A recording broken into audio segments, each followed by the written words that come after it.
भगवान का भेजा फरिश्ता। मैं कई दिनों से बेरोजगार था। एक एक रुपए की कीमत जैसे करोड़ों लग रही थी। इस उठापटक में था कि कहीं नौकरी लग जाए।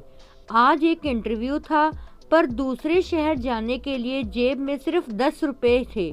मुझे कम से कम 200 रुपए की ज़रूरत थी। अपने इकलौते इंटरव्यू वाले कपड़े रात में धो, पड़ोसी की प्रेस मांग के तैयार कर पहन, अपनी योग्यताओं की मोटी फाइल बगल में दबाकर 2 बिस्कुट खा के निकला। लिफ्ट ले, पैदल, जैसे तैसे चिलचिलाती धूप में तरबतर, बस इस उम्मीद में स्टैंड पर पहुंचा कि शायद कोई पहचान वाला मिल जाए जिससे सहायता लेकर इंटरव्यू के स्थान तक पहुंच सकूं। काफी देर खड़े रहने के बाद भी कोई नहीं दिखा। मन में घबराहट और मायूसी थी। क्या करूंगा, अब कैसे पहुंचूंगा? पास के मंदिर पर जा पहुंचा। दर्शन कर सीढ़ियों पर बैठा था। मेरे पास में ही एक फकीर बैठा था। उसके कटोरों में मेरी जेब और बैंक अकाउंट से भी ज्यादा पैसे पड़े थे। मेरी नजरें और हालात समझ के बोला, कुछ मदद चाहिए?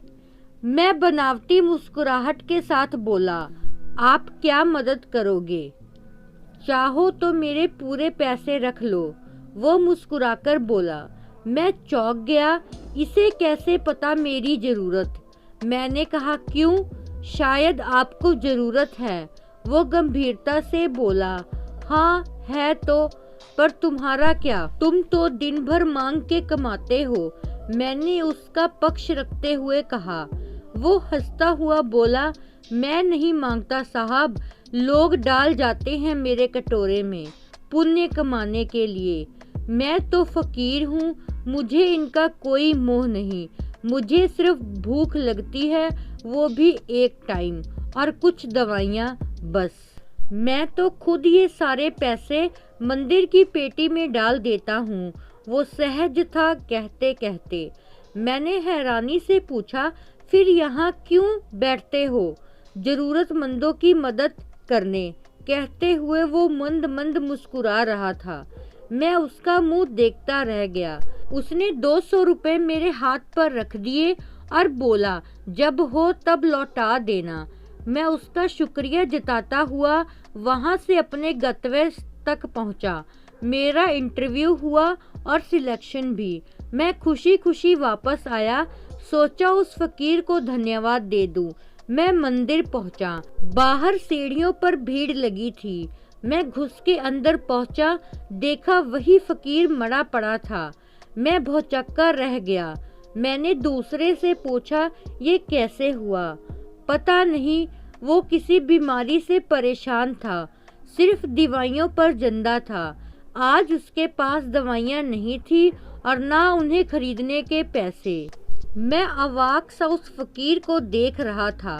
अपनी दवाइयों के पैसे वो मुझे दे गया था। जिन पैसों में उसकी जिंदगी का दारोमदार था, उन पैसों से मेरी जिंदगी बना दी थी। भीड़ में से कोई बोला, अच्छा हुआ मर गया। ये भिखारी भी साले बोझ होते हैं, कोई काम के नहीं। मेरी आंखें डबडबा आई।